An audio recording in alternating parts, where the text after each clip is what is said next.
So, tapos na kami dito sa Fort Santiago. Next, dun kami sa Manila Cathedral. Nadaanan pa namin itong coffee shop na ito, pero may plano kaming ibang puntahan. Nandito na kami sa Plaza Roma. Tapos ang Manila Cathedral.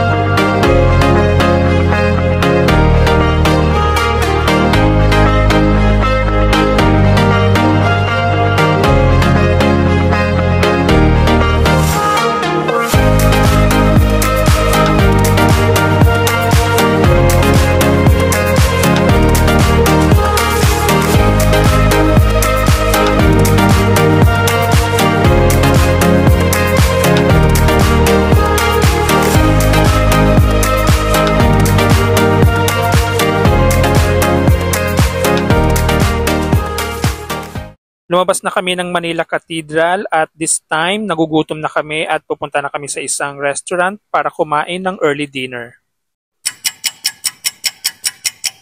Ito na ang itsura ng The Manila Cathedral sa gabi kapag bukas na ang mga ilaw. Bale nakapag-dinner na kaming tatlo dito.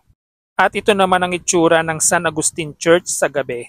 May nagaganap na misa sa loob pero hindi na kami pumasok. Ito naman ang Cafe Intramuros. Ginabay na kami dito sa Intramuros. Diba? Nasa vegan kami. Ay! Ang bata. May nagpaputok. So pupunta kami ng La Cathedral Cafe.